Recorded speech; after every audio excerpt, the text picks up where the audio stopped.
Yuba-Sutter.live's local government live streams are presented by Plumas Lake Self-Storage in Plumas Lake, where lifelong local residents are helping other residents keep things safe, providing indoor storage units, outdoor RV and vehicle parking, moving supplies, and Penske truck rentals. Details at plumaslakeselfstorage.com.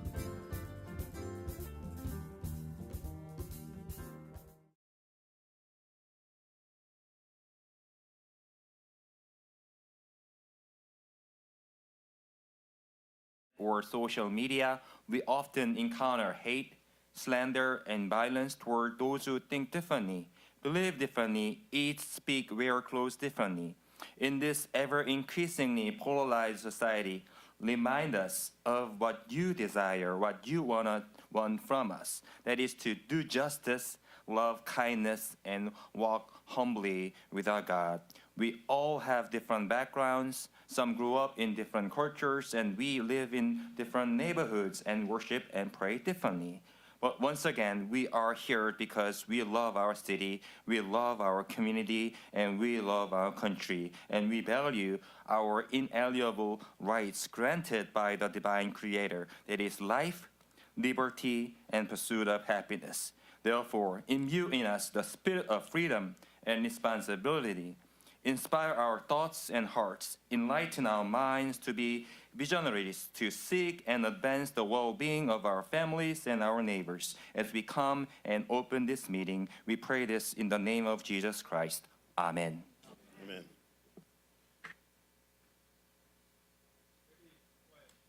I pledge allegiance to the flag of the United States of America and to the republic for which it stands, one nation, under God, indivisible, with liberty and justice for all. Oh, thank you. You may be seated. Yep, we'll start. Actually, we're going to have a presentation. I guess we're not seated. Will Richard Dosher please join the board up front for a presentation of a plaque in honor of your years of service with the Sutter County Planning Commission?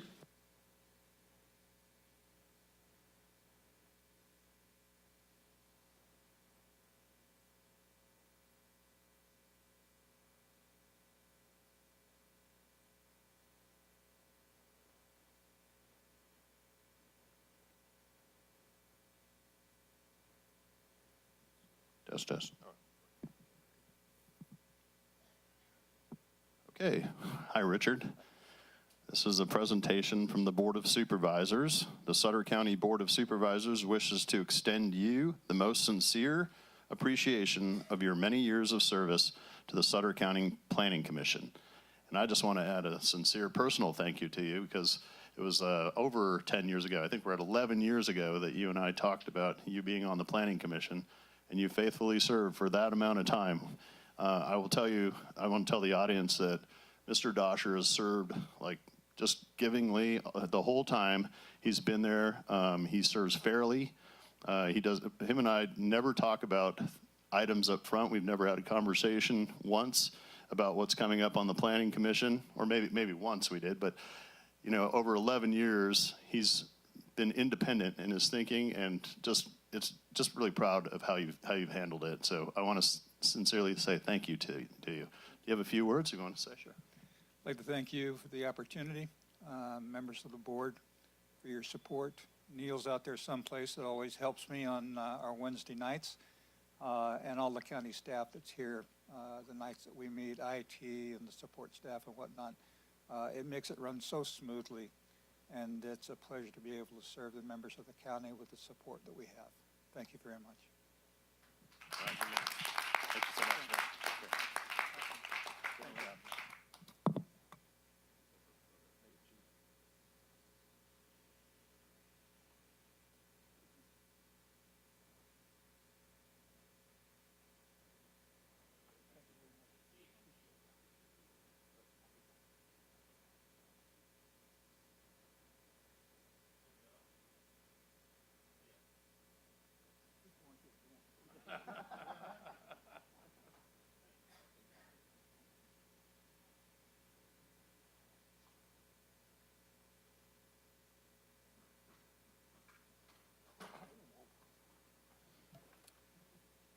Chief, before you leave the room, I want to add one more thing. If we could just give a round of applause to your lovely wife for putting up with your volunteering all of this time.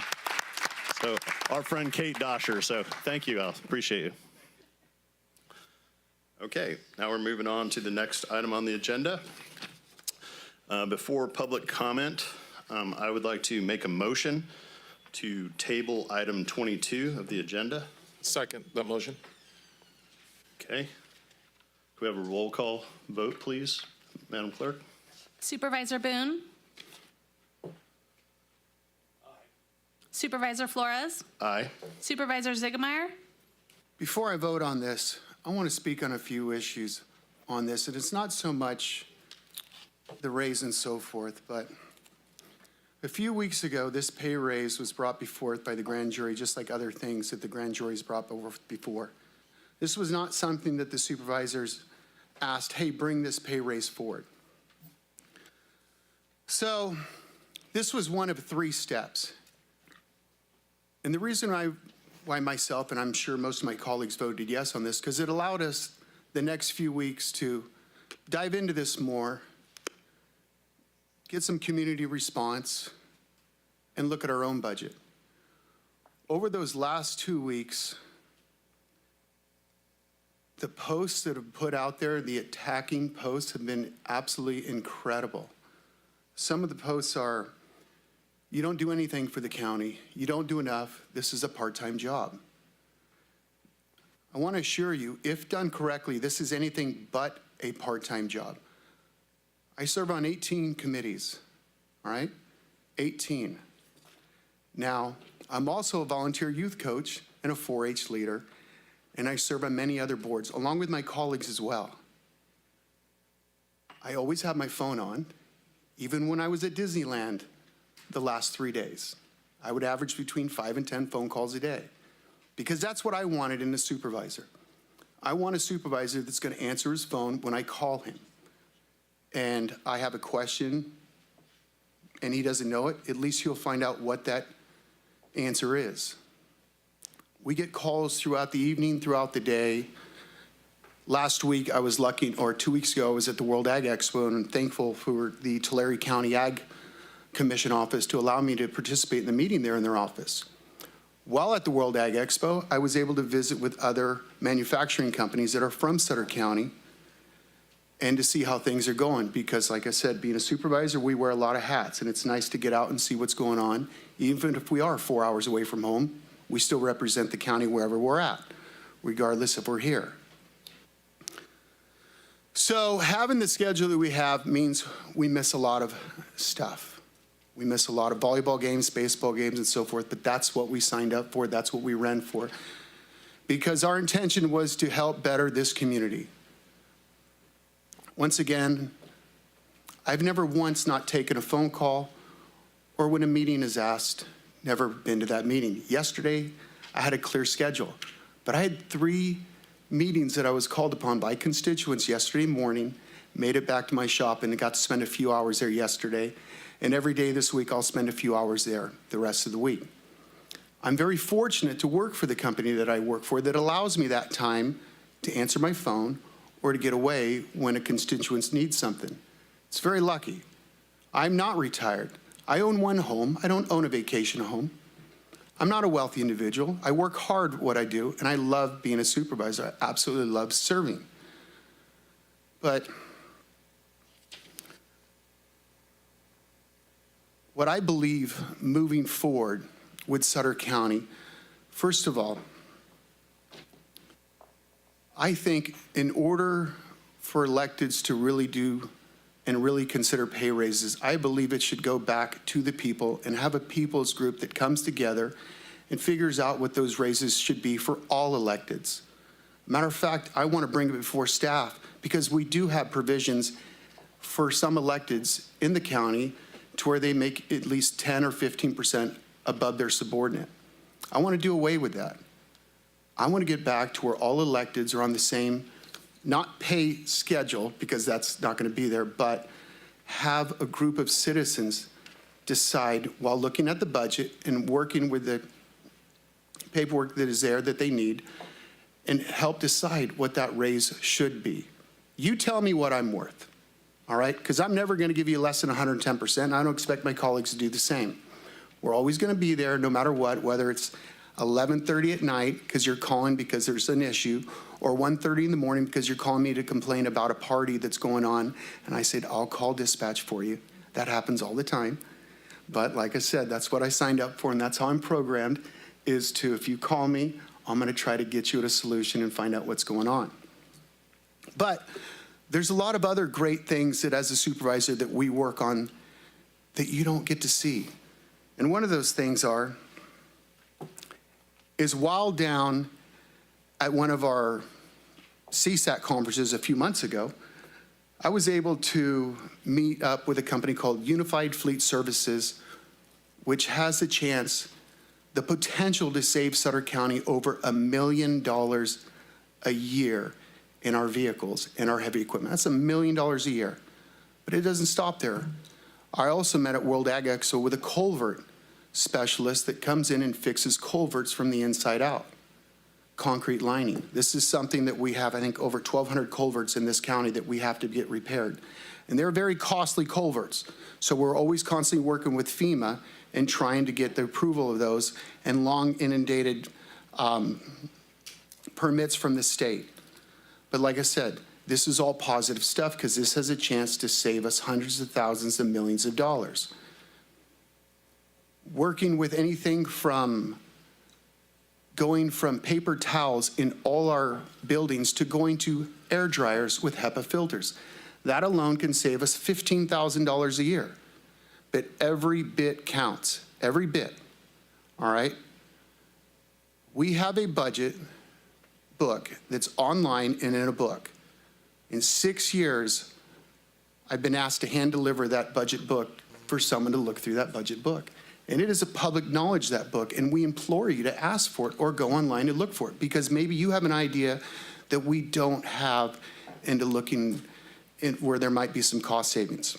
But the one thing that I am proud of over my 6 years is my record on voting for public safety, and along with my colleagues here. Public safety has always been our #1 priority. And if you look through our budget, you can see it's right there. Nothing else but public safety. And it's always going to be like that with the way our community is built. We're also working on community development along Highway 20 in my district. I'm working with 2 developers right now for possibly 7 retail locations that could bring almost $1 million in tax benefits to our county. This is huge, and this is stuff that we have to push through in order successfully through this.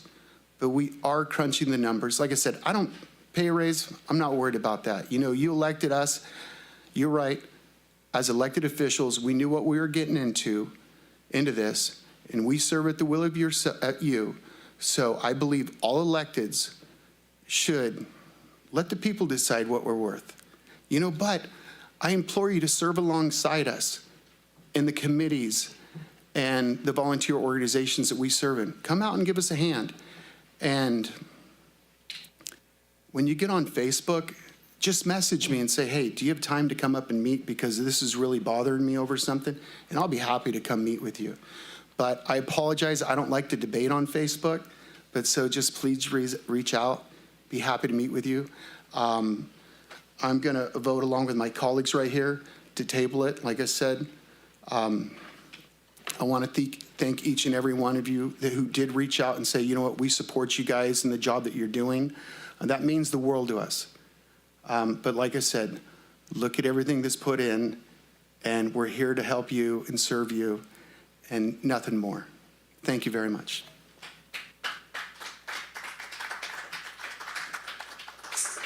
Supervisor Ziegemeier? Yes. Supervisor Baines? Aye. Supervisor Stevens? Can I make a comment? Okay, thank you, Mike, for those comments. 2 weeks ago, when we had our first vote, these 4 individuals beside me made a vote. They made a vote to fix a problem. We do have a problem in this county. When you go down and look at everybody else and what they're making, Mike mentioned CSAC. I talked to one group that made one supervisor that made $180,000 and had 4 people, assistants to help them. We have an issue in this county. Every county around us is way above us. But going back to my issue right now is I know we have to make cuts. Everybody on this board knows we have to make cuts. And I don't want to go out there and say, okay, we're going to raise but we're going to be having to make these cuts. I spent all day yesterday sick at my stomach because I know what's coming in July if we don't find solutions. We have cut and cut and cut, and people have told, we've been told as a public that, these problems are going to come. And we've had grants that have made us whole, and we're not getting those grants now. The state has dried up, feds have dried up. I'm trying every way to find money, but there's going to be having to be made some really tough choices coming up. And how do we go out? This is just my feeling. I'm speaking for myself. How do we go out and tell you that we're going to have to make some really hard choices and cuts if we've just given ourselves a raise? I love what these guys, they tried to fix a problem. I understand that. I don't know each one's motivation, but it was to fix a problem. I'm going to try to fix that problem, but it's got to be in a different manner for me. It's got to be incremental. It's got to be over time, but the problem needs fixed. So if you don't hear from these guys, I'll bring it forward here in the future, but it needs to be fixed. It's not fair. Thank you. Supervisor Stevens. Aye. Okay, thank you very much. Thank you very much, supervisors. The ayes have it. To the chair, please. Oh, yes. Yeah, Steve, could you give us a quick update on our budget, please? Just in general, I mean, Well, I mean, where we stand today, are we upside down or are we looking good? well, thus far in the fiscal year, we are looking pretty good as far as Sutter County is concerned. Over the past several years, the board has passed very prudent fiscal policies. Even throughout our very difficult years here, we have, over the past, say, 5 to 6 years, increased our reserves from around $1 million to around $7 or $8 million. We have made many cuts. As I've mentioned before, but it bears repeating because when I speak, people, it probably just drones on and they don't really hear it, but we have the second least employees per capita of counties in California with under 200,000, which is about 30 counties. On top of that, we have a 15 to 20% vacancy rate.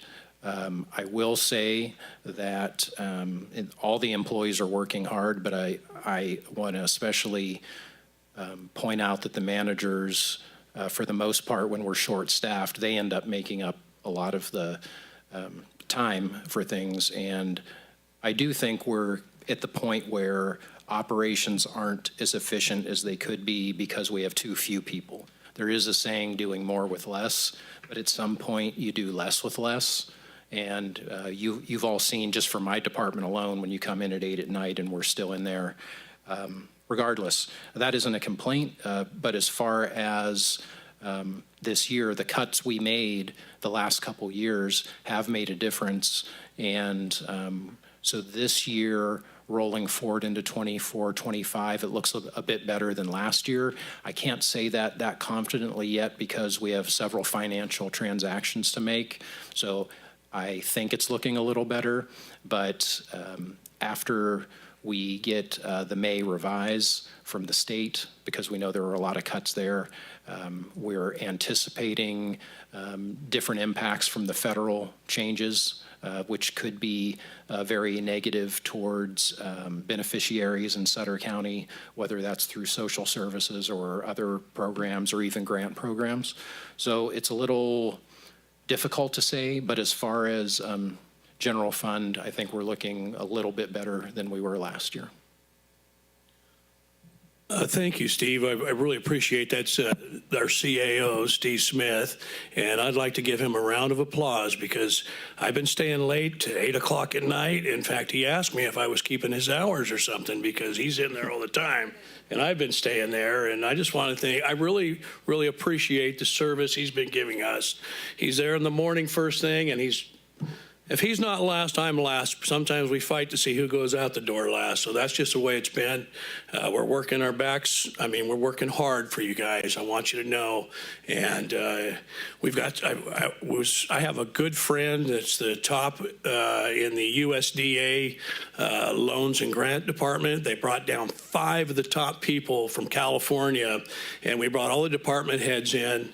And we were able to plug into a few programs. Some are hanging out there. I just want you to know that they're in motion. And some are in exploratory, some are moving forward. I want you to know that there are solutions, and we're going to find them no matter what. If it takes me to stay till midnight at night, I will. But I will find them for you. But thank you for the time. Okay, thank you, Supervisor Boone. 2 other changes to the agenda for today. First of all, there will be no closed session, so if we'll remove the closed session. And also, we will be pulling item 20. So now we're moving on to the public comment. Members of the public will be allowed to address the board on items of interest to the public that are within the subject matter jurisdiction of the Board of Supervisors. State law provides that no discussion or action may be taken on any item not appearing on the posted agenda. Okay. And then we'll move to any public comments. Clerk, Madam Yes, Clerk. Mr. Chair, we have 2 public comments. Okay. The first speaker is Apura Jossi. Hi, welcome. Yeah, it's right there. Thank you.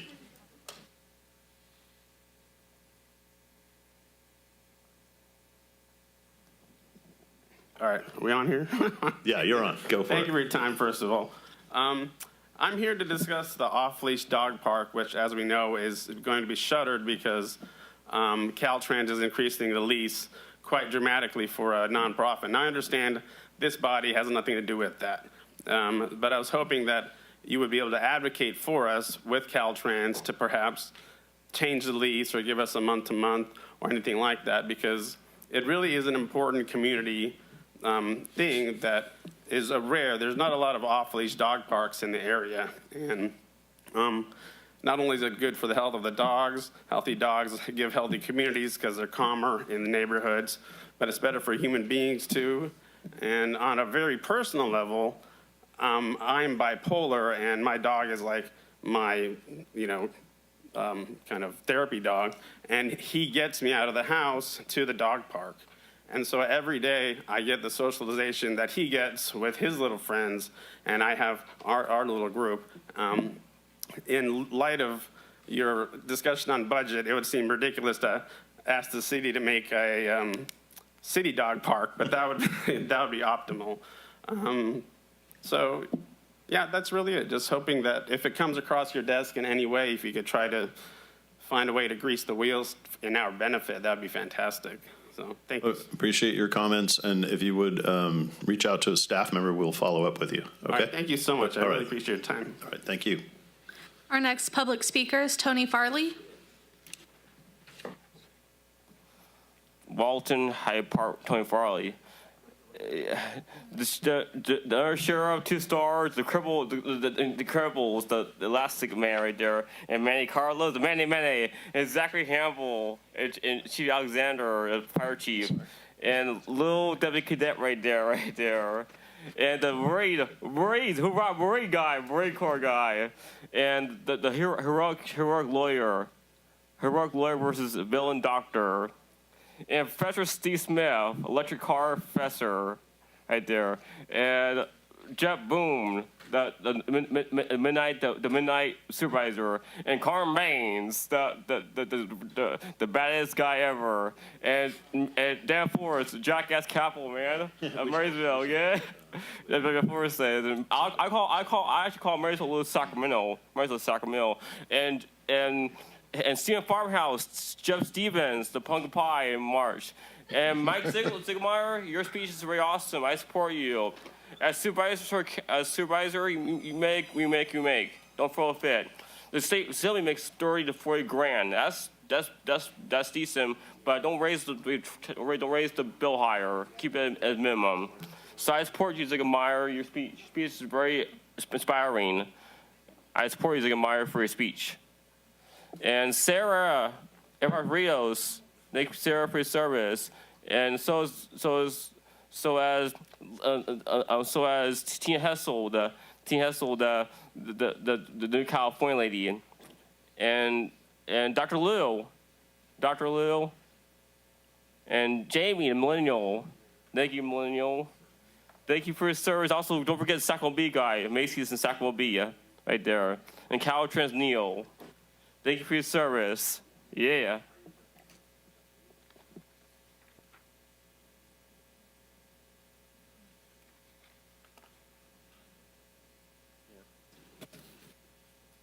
Okay, thank you for your comments. And we have one more speaker, Elizabeth Robinson.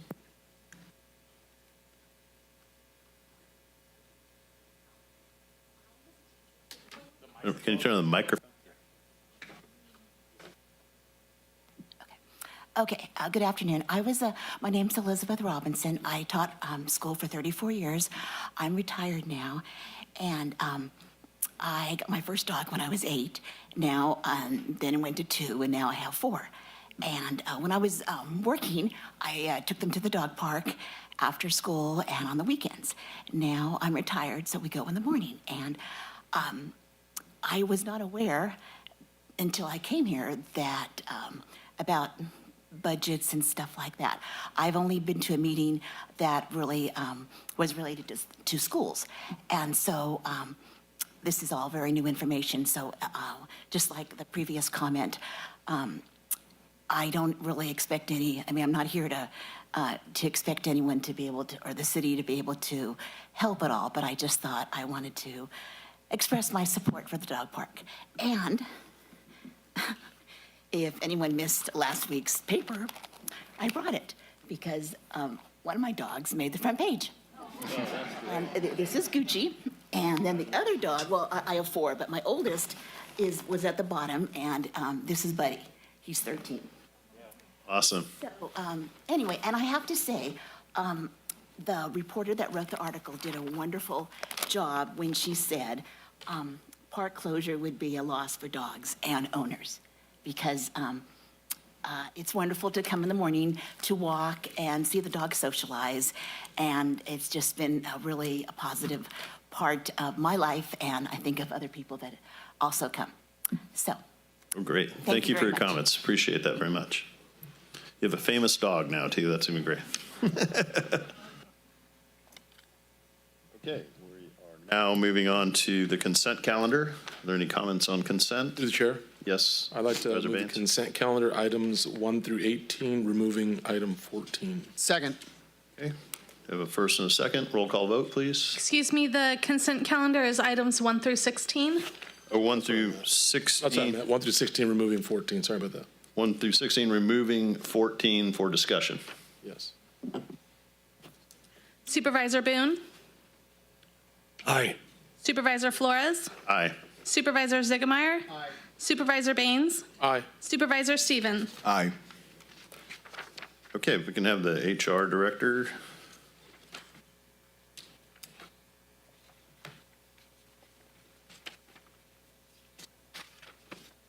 You could kindly review item 14 with us, and then we'll open it up for discussion with the board. Yeah, good afternoon, Board of the Chairman of the Board and Supervisors, Veronica Baumgartner, HR Director. So today we have before you a court decision that had came down in 2019 that established minimum wage for salaried exempt employees. And that threshold has went up this year to $68,640 per year for our non-hourly, right, our exempt salaried employees. So when we did a review of this, we did find that there was 26 individuals in a number of classifications that were under that threshold. So they were not making enough as compared to that law. So here today we're in front of you asking that you approve an increase in regards to the law for these salaried employees. There was 26 individuals impacted, or 26 allocated positions. 2 were actually supervisory positions, and we are asking that they also get that raise to keep that 5% compaction between a manager and their subordinate. So those 2 were essentially already making above, but if we are to raise their subordinates, then we have compaction issues there for those 2 positions. Yeah, so I'm here to answer any questions. Mr. Chair. Yes, Supervisor Baines. So just I understand you said there's just a couple people that have been impacted, but what is the financial impact that that'll have on our budget? Thank you. Sorry for that. The appropriations will be increased to $126,000. Of this, $89,136 are funded through state and federal sources. The remaining $36,874 will impact the general fund. Currently, the affected cost centers have sufficient budget appropriations for this year, so no budget amendments are necessary. And then we will, of course, budget accordingly for the future years. Thank you. Okay, any further questions from the board? Any further discussion? Okay, then I call for a motion. Make a motion to approve. Second. Okay, roll call vote, please. Supervisor Boone? Aye. Supervisor Flores? Aye. Supervisor Ziegemeier? Aye. Supervisor Baines? Aye. Supervisor Stevens? Aye. Okay, ayes have it. Thank you. Thank you. We'll move on to the public hearing. We'll we have Neil Hayes going to present. Public hearing to consider the adoption of a resolution updating the rules and regulations for the Sutter County Airport pursuant to Sutter County Ordinance Code Section 1200-010 and adoption of a resolution revising the charges for the Sutter County Airport.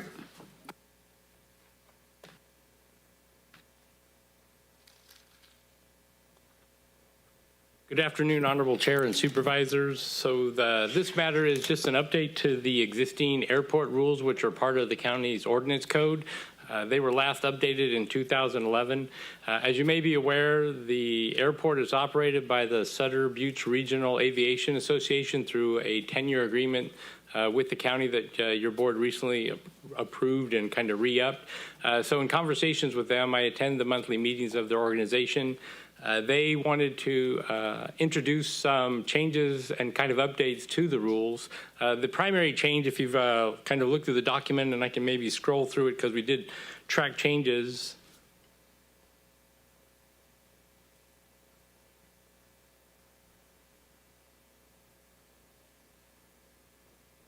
So this is the primary change in the document is that in the document it defines the airport manager, and so this change authorizes the SABRA or members of SABRA to operate in the airport manager behalf.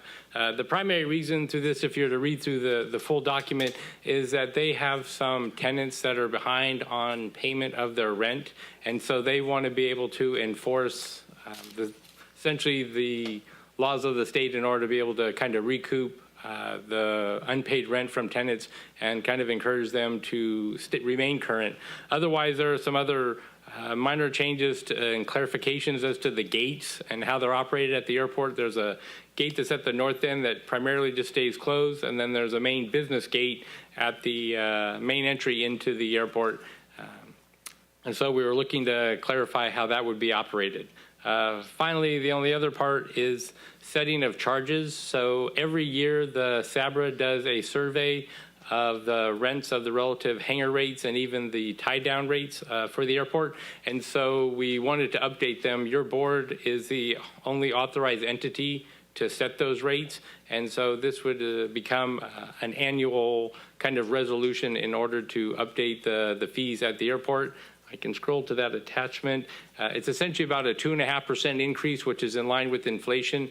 Per the agreement between the county and the SABRA, it's indexed to an inflationary mark that we measure every year. And with that, I'd be happy to answer any questions you have.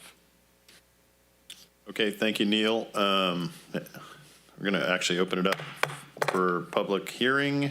Do we have any comments on this? Okay, well, we're going to close the public hearing and then bring it back to the board for discussion. Any questions, comments, motions? Make a motion to approve. Second. Okay, roll call vote, please. Supervisor Boone? Aye. Supervisor Flores? Aye. Supervisor Ziegemeier? Aye. Supervisor Baines? Aye. Supervisor Stevens? Aye. Okay, ayes have it. Thank you, Neil. Appreciate it.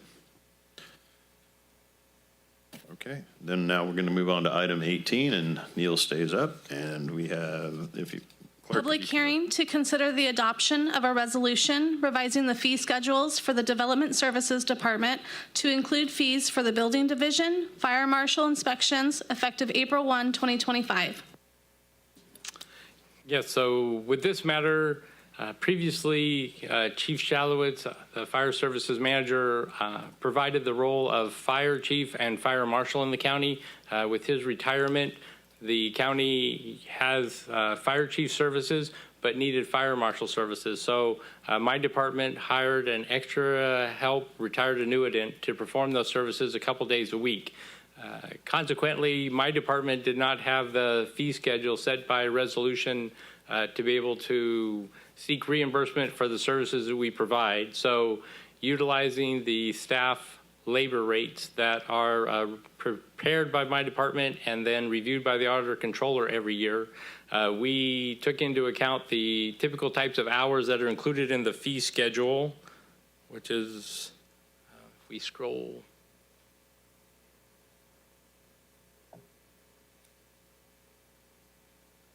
So essentially, there are a number of state-mandated inspections that need to be provided and performed on various facilities throughout the county, in addition to the typical types of maybe inspections that are occurred for building inspections, both commercial and residential. I think as everyone's aware now, new residential homes require fire sprinklers to be installed. Quite often in the county, that is based upon, is serviced by a well. A water well. So that water well has to have a certain amount of gallons per minute and a certain amount of pressure that can sustain the system during this operation. And so our retired annuitant, his name was Jim Matthews, we went through all of the types of inspections that need to be done, allocated the amount of staff hours that would be allocated, and then utilized, like I say, the fee or the rate that has been approved previously by the auditor's office. So with that, we provided the table that's included in your staff report. Should you approve it today, then we would incorporate that into our building permit software so that we could bill for the services that he provides to our county. Some of these facilities, you should be aware, are also located within the city of Yuba City, but the county has jurisdiction to provide some of these inspections. And with that, I'd be happy to answer any questions you have. Okay, thank you, Neil. I'm going to open up public hearing. Do we have any cards? Okay, close public hearing, bring back to the board. I make a motion to approve. Okay, do I have a second? Second. Okay. Roll call vote, please. Supervisor Boone? Aye. Supervisor Flores? Aye. Supervisor Ziegemeier? Aye. Supervisor Baines? Aye. Supervisor Stevens? Aye. Thank you. Okay, thank you, Neil. Appreciate it. Through the chair. Yes. I think we're very lucky to have Jim Matthews with us come out and help us out, you know, with his years of experience, especially being from here. That's a big deal. I mean, I know this has taken some time to get through this, but you and Pete are really helping us catch up here in our fire department. So we appreciate what you guys have done so far. Thanks for helping us out. Thank you. Can we give Jim a round of applause too, actually? Thank you. We appreciate your help, Jim. Although we didn't recognize each other because it's been so long, but that's okay. Thank you for your help, Jim. Okay, we have appearance items, and today we have Marnie Sanders, the Executive Director from Yuba-Sutter Blue Zones. Adoption of a resolution recognizing the Yuba-Sutter Food Policy Council as a valuable organization in promoting access to healthy, fresh foods for all community members.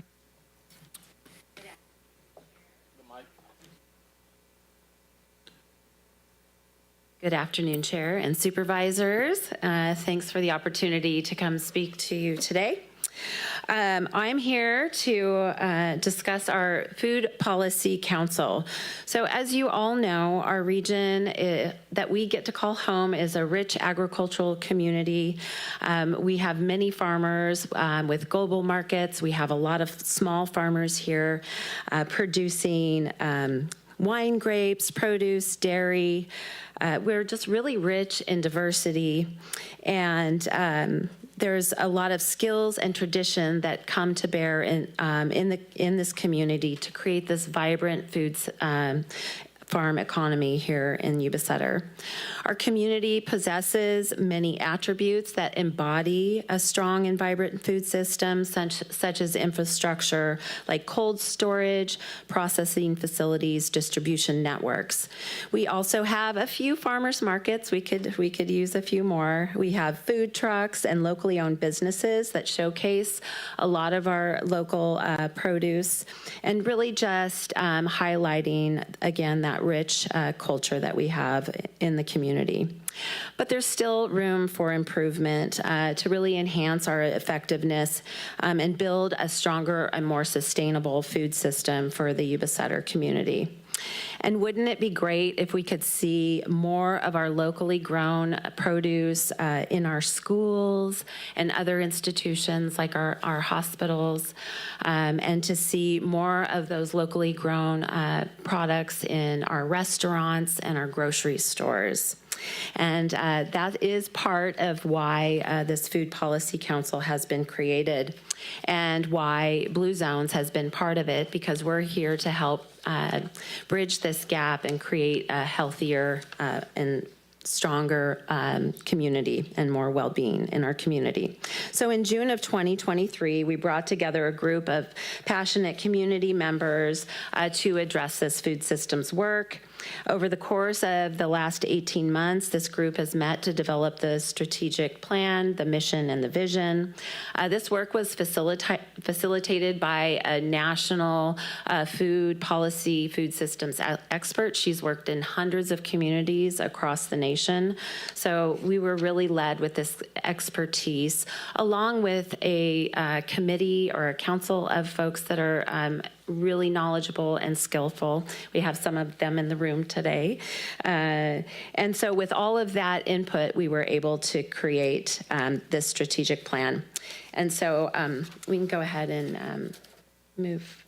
Oh, I'm sorry. There we go. Just to share with you our mission and our vision. Together, we grow a resilient, nourishing, and equitable food system for Yuba-Sutter. And our vision is delicious food, healthy people, a vibrant local food and agricultural community. All right. And these are our strategic priorities. We want to grow our local food supply chain, build healthy food skills, ensure a sustainable infrastructure for the Policy Council, and bolster food and rescue and recovery, and then access to affordable and healthy food.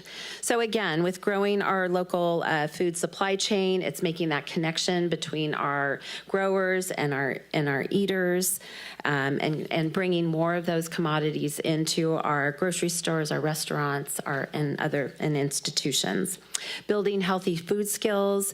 This is about educating our community members on growing, preparing, and preserving their own foods. And this process can empower our community members with the knowledge and hands-on experiences they need to maybe cultivate their own gardens and creating access for themselves to these healthier and fresher produce.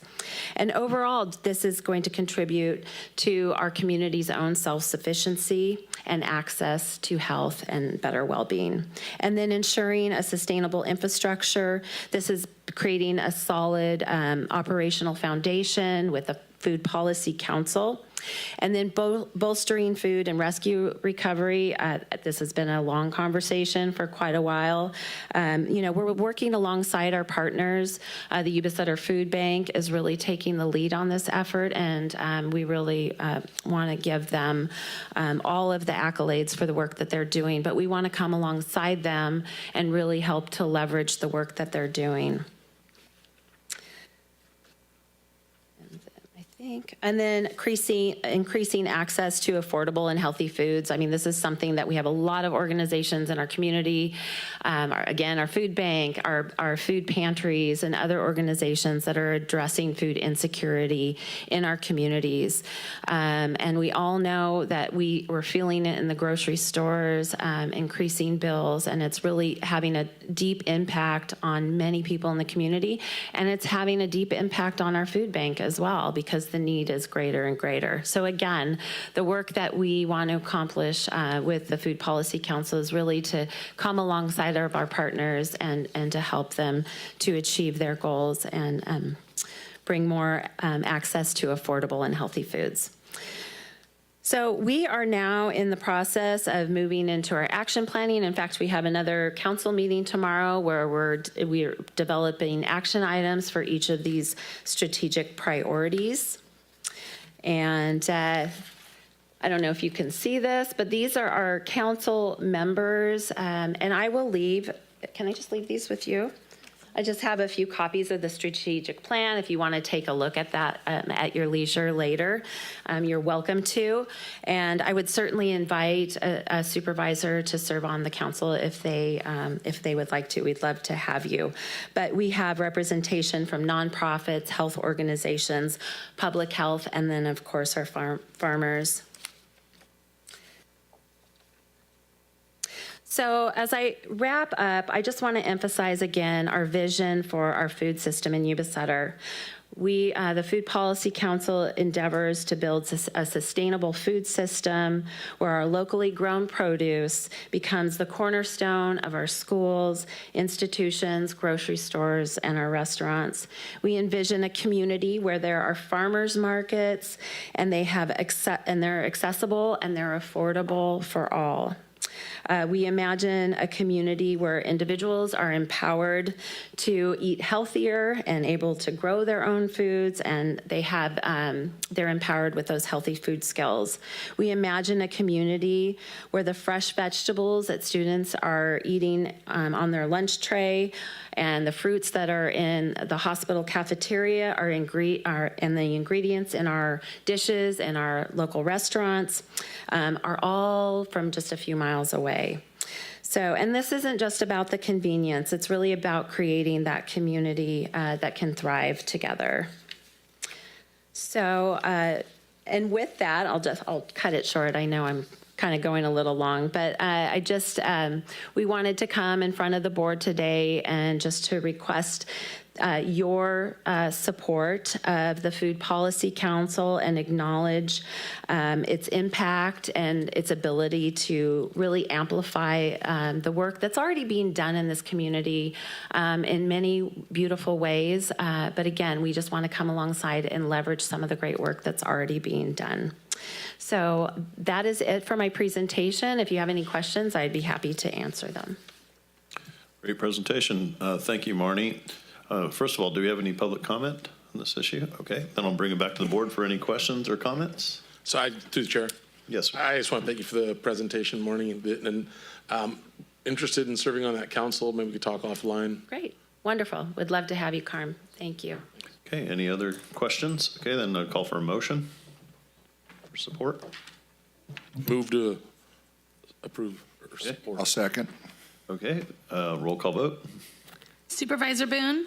Aye. Supervisor Flores? Aye. Supervisor Ziegemeier? Aye. Supervisor Baines? Aye. Supervisor Stevens? Aye. Okay, ayes have it. Thank you very much. We look Thank forward you. to continued support, and great job, Blue Zones. Okay, we're now going to move on to, where are we at here? Sorry. Item 21. Adoption of a resolution adopting the 2025 improvement standards, thereby replacing all previously adopted improvement standards.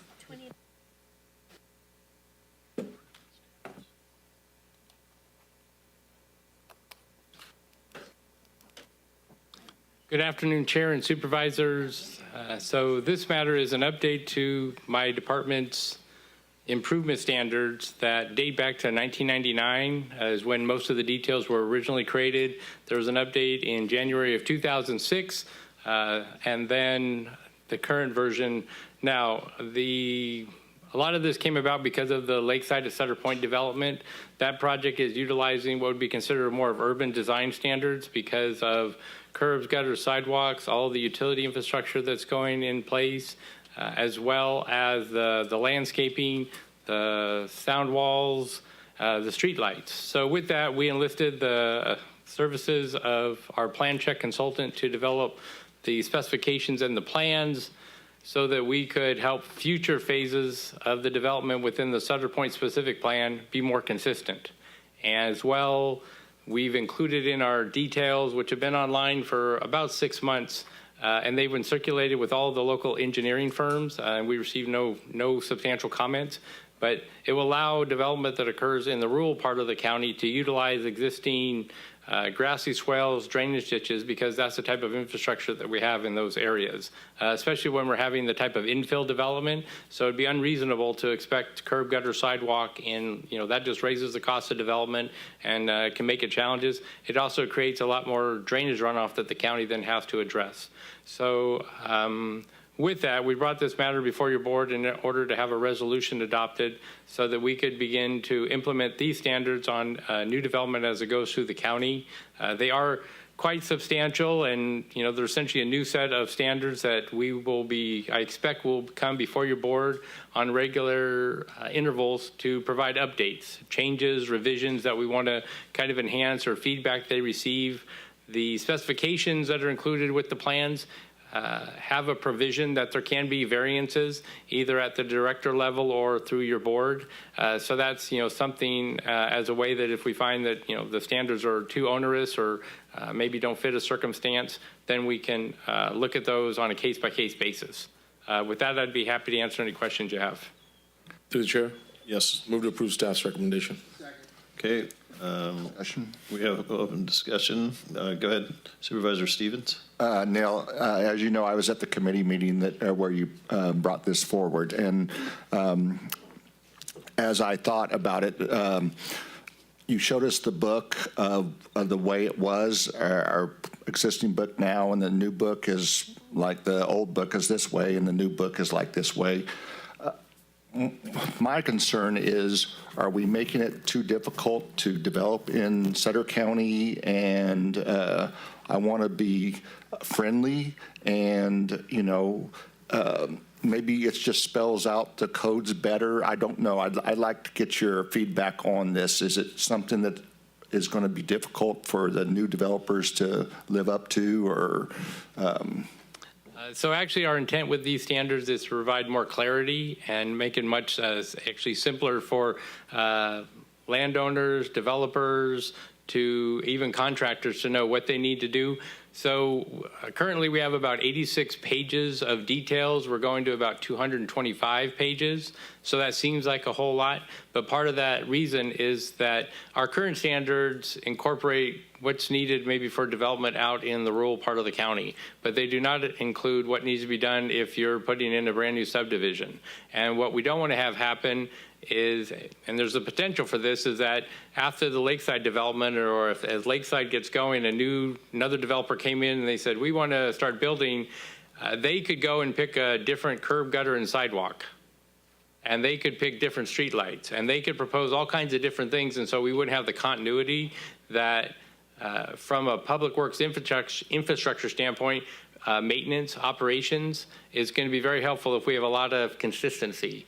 That's what's going to be most efficient from, we're going to collect fees from the development, and then also for our staff to provide those services.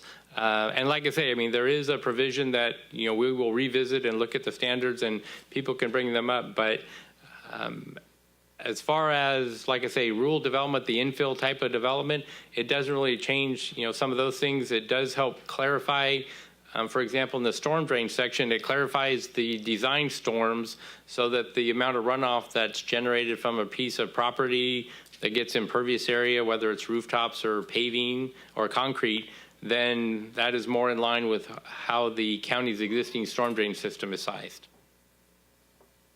Thank you. The chair? Yes, go ahead. Yeah, hi, Neil.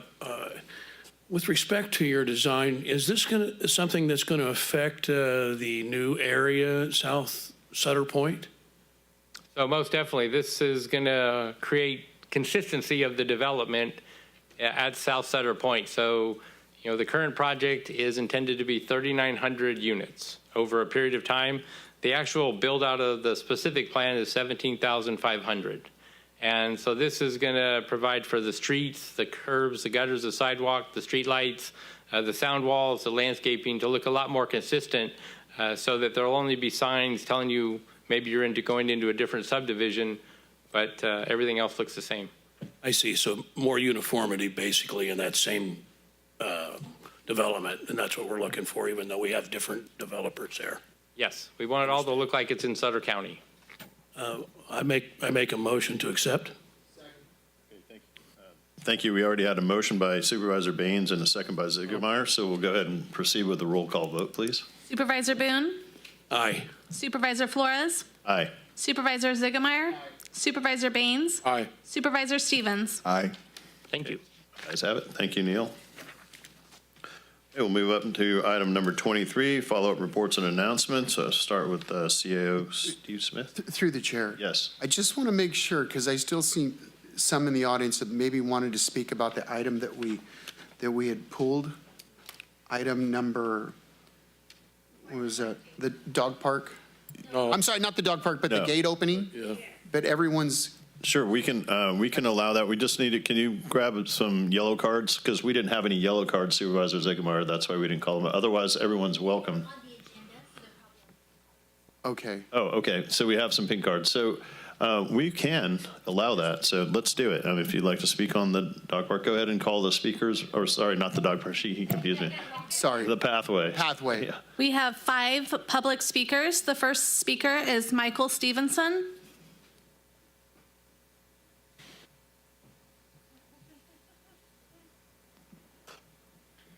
Hello? How are my people? I'll just before, because I know we have 5 speakers, I just want to remind you there's a 3-minute limit too for the speaking. And then also we don't respond to the public comment. Okay. I came here because I wanted to, I was under the impression that there was going to be a vote about this and about the closing of the public easement between South Barrett and Glendale. I live on South Barrett Road.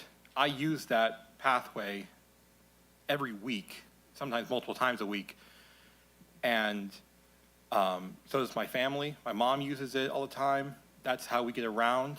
Without that, we would be stuck using either Lincoln, which is more dangerous and a little out of our way because it's a busier road, or actually, that's it. That's the only option we have.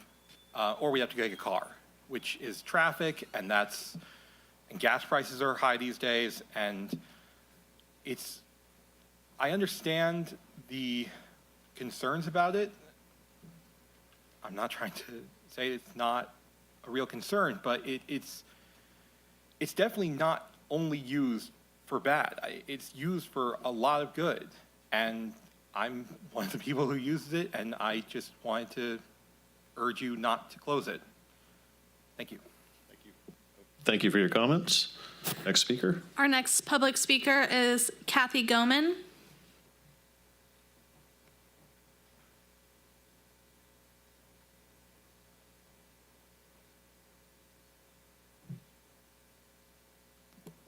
I live on the South Barrett side.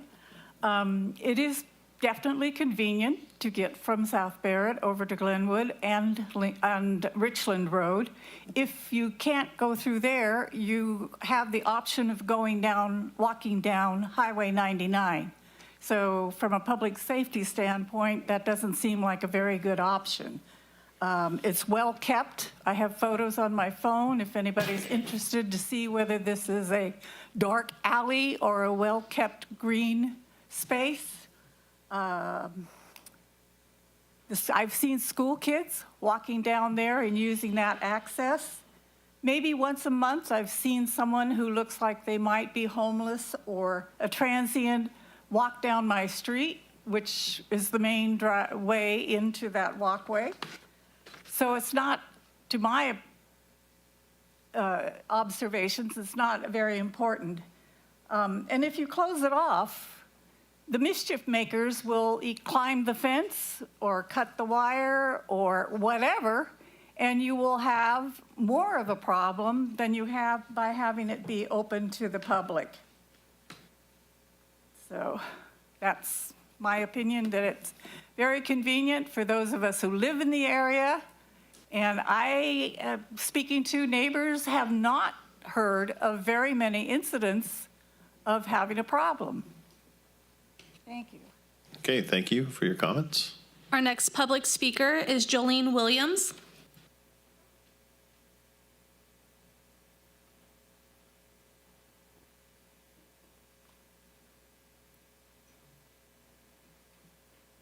Hello, Jolene. Thank you. Hi.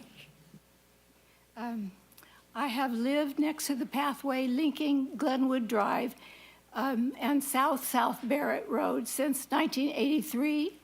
I am opposed to closing the pathway. This pathway is I'm sorry that I'm reading. Forgive me for doing that. This pathway is maintained by both the neighbors and myself, both properties adjoining the pathway, or by our yard services. Occasionally, a county maintenance employees stops by for a look, maybe does something. The guardrails which were established at each end of the pathway have discouraged the use of most motor-type vehicles or speeding bicycles. I wish to see them stay in place. The people that use the pathway are mainly decent, law-abiding citizens, walkers, neighbors, school children.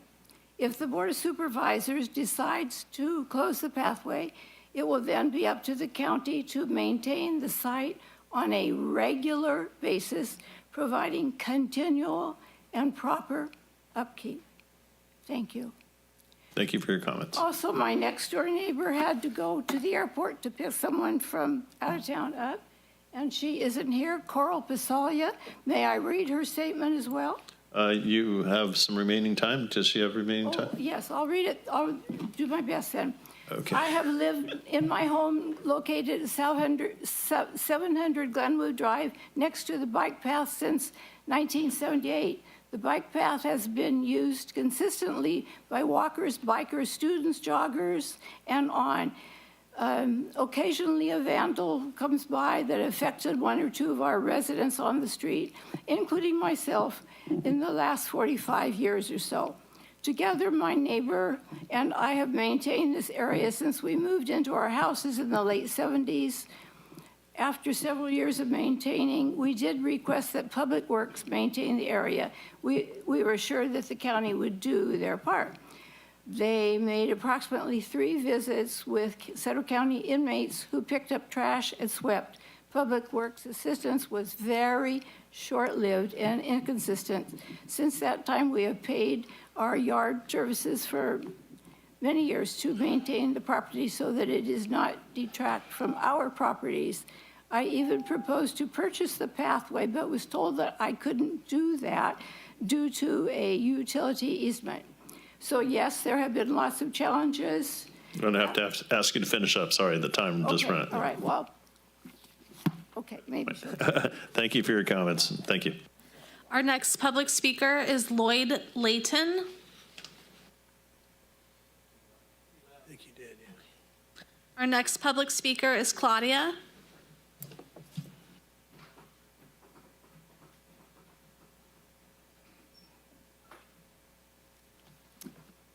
My name's Claudia, and I live on Glenwood. I have 2 little boys, and since we've been on Glenwood Drive, we have had many concerns. So thank you to the supervisors for your time. I'm here to encourage the supervisors to approve the recommendation set forth by Mr. Neil Hay to restrict access and close it. This is a tiny cul-de-sac of just 9 homes in the Hillcrest area, and most cul-de-sacs do not have 2 exits. This cul-de-sac does due to the easement. Our cul-de-sac has experienced break-ins, burglaries, vandalism, speeding motorcycles while my kids are playing basketball outside or riding their bikes, zooming through, using the walkway while my children play, ride their bikes, or shoot hoops. We've noticed a significant increase of transients walking through our cul-de-sac, dozens and dozens daily, often leaving shopping carts, that was left many times where we had to dispose of it, my neighbors and I, dumping trash, drug paraphernalia, needles left to be disposed of. I have seen teenagers engaging in sexual activity there in the dark. My neighbors have experienced stolen mail, break-ins to their vehicles. My neighbor Charlene, she's a school teacher. She can't be here because she's in a meeting. Her Highlander has been broken into 3 times. My husband's work truck sits in our driveway and he has toolboxes. Those have been rifled through. They are locked and guarded so they can't get into them, but we have camera footage of them rifling through them, and we see them coming and going right through the alleyway. We've observed drug use, illegal dumping of vehicles. There was, on one occasion, a high-speed chase that resulted in the getaway vehicle being deserted right there at the alley, at the end of our cul-de-sac, and the perps just ran through the walkway to get away. After every reported event, the Sutter County Sheriff deputies have come to our house to take the reports, and they have given us the same suggestion. They've said, that alley is your problem. Get that closed, encouraging us to petition to have the walkway closed. They suggest it would lead to a significant decrease in crime. Mr. Neil Hayes' department contacted the Sutter Sheriff Office to confirm that there have been a lot of calls for service. So he was able to confirm that. That's in his report. Every officer that has taken a report regarding theft, burglary, and suspicious activity has stated that the easement is a problem. Closing it would result in a decrease in activities and calls to the Sheriff Department and their resources. Personally, our home was burglarized. $4,000 were taken from our home in the early mornings last August. This was not a neighbor that did this. It wasn't any of the lovely people on the other side. They're wonderful. They're not the problem. It was someone that took the opportunity. The officer and the sheriff that showed up, he called it crime of opportunity and said, it's that alley, with easy access into our cul-de-sac and ease to exit. Research indicates that burglars seek locations where they can easily escape, seeking alleys specifically because they provide an easy way to escape and avoid being caught.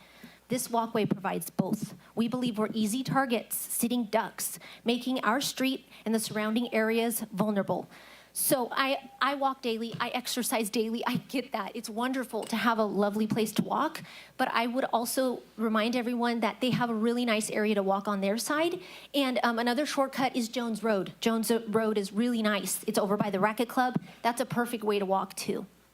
I don't think that's more important than public safety because I know that's your guys' priority. Thank you. Thank you for your comment. Our next public speaker is Shannon.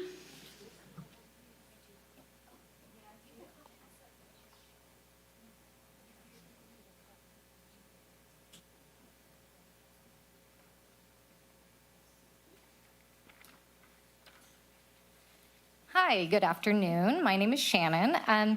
I only have information to provide to you starting from May of last year. We had recently just had purchased the very last house on South Barrett Road, which, mind you, is a dead-end road that also has a big divot. Instead of a speed bump, it's one of the sinking ones. So for anyone who's going to come down there, they're going to have to deal with a lot of stuff because, A, I'm a nosy peeper, so I know every person who's walking by my house. And I will tell you, we have the same people who walk every single day. We do randomly get the free-range people who some will call transients or not, but I will tell you, I've never found any garbage, any shopping carts, anything on my house, which is literally the very first house that you come out to on South Barrett Road. I love this pathway. I use it every single day. And most of the people who I see here also use it every single day. Like I said, I don't see the transients who are coming to live inside this alleyway or whatever. It has a street light. It's well lit. I will tell you now, of a family of 5 who's now living in that very first home, I feel that we're preventing most people from saying, I don't need to be down there because people are going to come out. I have security cameras. Anytime a cop has a question, they can come and look on my rings that I have. I'm not going to say it's not ever going to happen because we obviously live in a world where people will do bad things. It's just what happens. However, our end of our street is not a very good escape route if you're trying to flee, okay? You're not going to be able to park your car there anymore because I'm pretty much aware of anyone who's parking there. If they're going to Jolene's house or if they're going to Mike's house, I know who's parking there. I know who's having a party. I know who's getting together. We live in a pretty good community. I will tell you, I know my neighbors. We are all frequent flyers of people who like to get out and walk. Like I said, there are so many couples who walk daily using that path, and a ton of high school students on a Wednesday getting home early from school. You will see a flock of students who use that to get home. So I can't give you too much history on it. I just know since I acquired the property in May, I saw that pathway, and I mean, it was a huge selling point for me because me and my family, we do go on walks. Me more specifically, just me and my husband go on walks. We enjoy it. It's our nightly routine. So it's a good walking path for us. And we take it all the way down to Jones Road, and we do a huge loop. So it gives us a mile and a half track that we can walk that we feel good about. So enough people in our neighborhood use it that I feel it's clean. Thank you. I'll stop, but thank you for your time. Thank you for your comments. That was our last public speaker. We did receive 3 email comments in opposition to the item. Okay, we'll take those on file and share those with the Board of Supervisors. And then at this time, I'm going to ask if Steve Smith has his comments. Yes, thank you, Honorable Chair and Supervisors. Just one thing I wanted to mention, our new Veteran Services Officer that serves both Yuba and Sutter counties is here, Joel Seha, and he'll be back at a future meeting to give an update. Marvin King, longtime Veteran Services Officer, will be phasing out, I believe, towards the end of the fiscal year. Thank you. Okay, thank you, CAO Smith. And then we're going to move to supervisor comments. I'm going to do something different this time. I'll start here in the middle. Usually we start on either end, but we'll start here in the middle. Supervisor Baines. Yes, thank you so much. I'd like to start off by, I guess, asking the county or if I could work with someone on staff to figure out where we could put a dog park in the county. All right, so just a comment. Right. And I'm going to actually have a couple requests for letters of sympathy and condolences to go out to the families of Jim Richmond and Chuck George. Okay, thank you, Supervisor Baines. Supervisor Boone.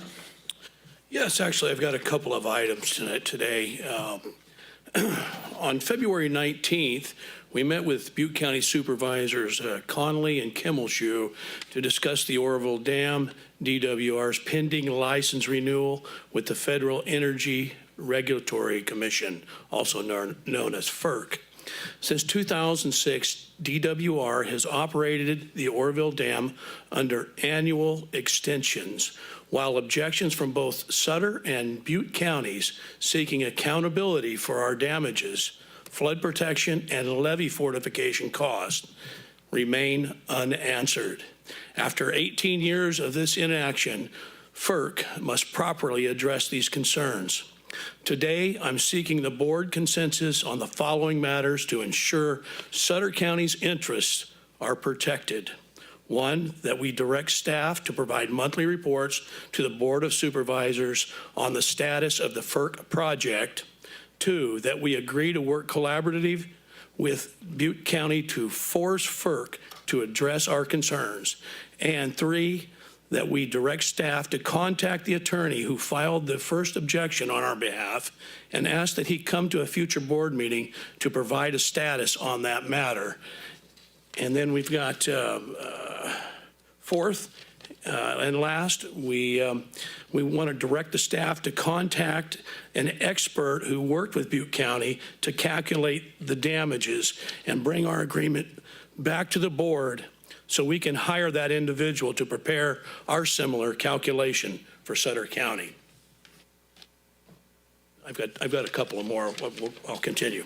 The next round, we've got the City of Robbins.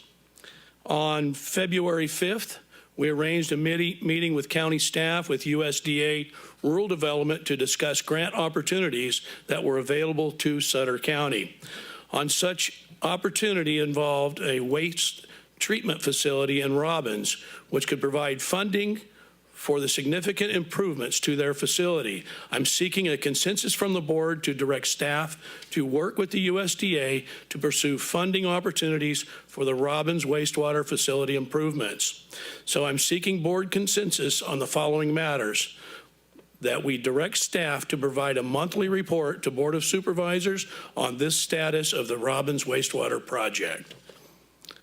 And last but not least, a PIO. Finally, I strongly believe that we must fill the vacant public information officer position. This position is critical in maintaining our transparency, keeping the public informed about the progresses that we have, our initiatives, and our projects that our supervisors and support staff are working on to protect and enhance the quality of life in Sutter County. Therefore, I seek the board consensus to direct staff to bring forward an item to unfreeze the PIO role and hire. And that's it. Okay, thank you, Supervisor Boone. We want to make sure to provide, you asked for quite a bit, we want to make sure to provide all that to the staff, right, that you prepared, if you haven't already. I haven't done that, but I just made the announcement. Okay, Supervisor Baines, did you have another comment? Yeah, actually, I'd just like to, in addition to the letters of sympathy and condolences going out to the families, I'd request the board and staff to maybe consider doing something, whether it's out at the museum, for both Jim Richmond and Chuck Papageorge. Jim served Franklin Elementary School Board for a number of years, served on the Sutter County Board of Education for several terms. And Chuck Papageorge was, I think, 3-time mayor for the city of Yuba-Sutter, so I think it's an appropriate request. Okay, thank you, Supervisor Baines. Appreciate that. And we'll go here. Actually, we'll move to Supervisor Stevens. Okay, a couple things.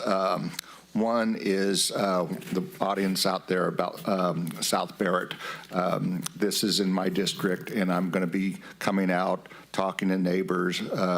Supervisor Flores said he would attend with me also if I wanted him to, but just reaching out to the community and seeing where everybody feels like they are with this item. And the other one, I'm requesting a letter of support for the off the leash dog park. So if the supervisors would consider that. Okay, thank you, Supervisor Stevens. Supervisor Ziegemeier? Okay, so first of all, I want to, Don Cochran passed away. Don Cochran, okay. Yeah, great guy, awesome guy. Gosh, I think he was 92 years old, so he's going to be missed. A couple things. So I'd like staff to work on, first of all, I want to direct staff to come back with to the board with a recommendation that would do away with provisional raises for all elected, and then come back with recommendation to establish a community ad hoc group that establish what they would recommend for raises for electeds.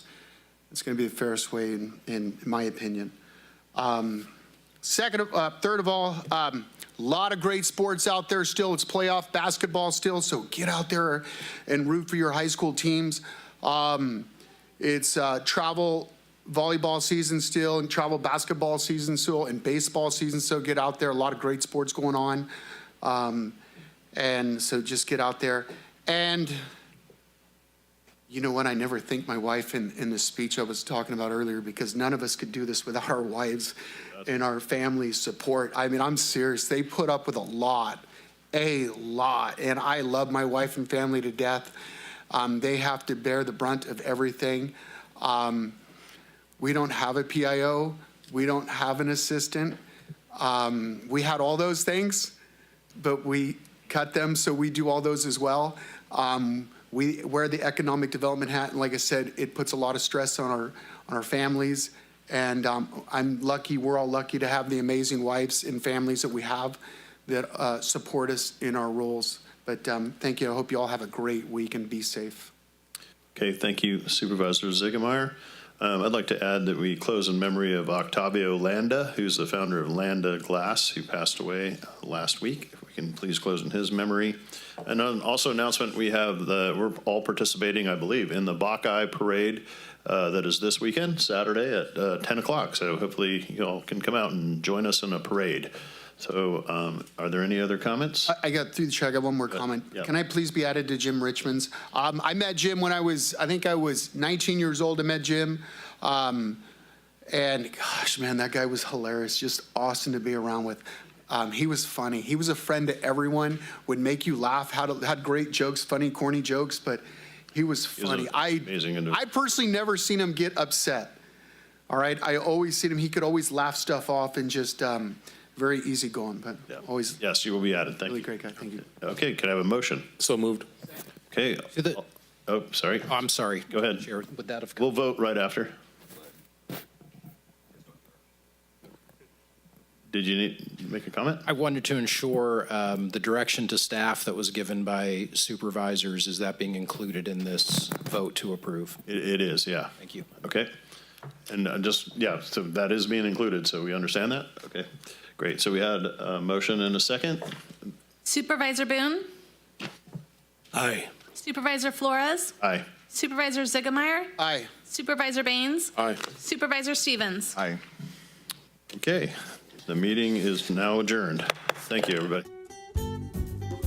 Yuba-Sutter.live's local government live streams are presented by Plumas Lake Self-Storage in Plumas Lake, where lifelong local residents are helping other residents keep things safe, providing indoor storage units, outdoor RV and vehicle parking,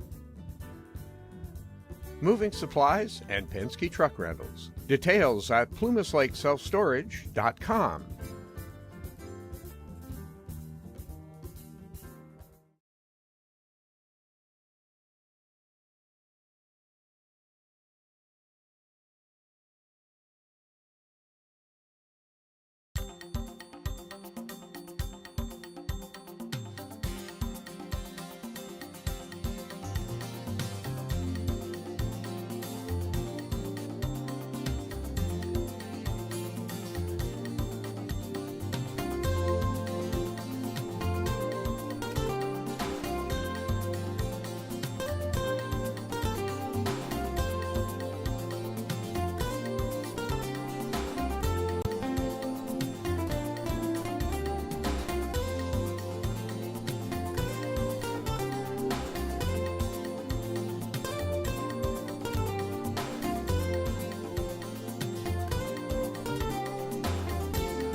In the morning light, the cameras start to roll. Yuba-Sutter.live, watch the stories unfold. Tune in on Tuesday, the news comes alive. Yuba Agency, making sure we thrive. Yuba City Council, with Marysville in view. Yuba-Sutter.live, it's the truth that comes through. Union on Tuesday, the news comes alive. Yuba Agency, making sure we thrive. Yuba City Council, with Marysville in view. Yuba-Sutter.live, it's the truth that comes through. Yuba-Sutter.live, it's the truth that comes through.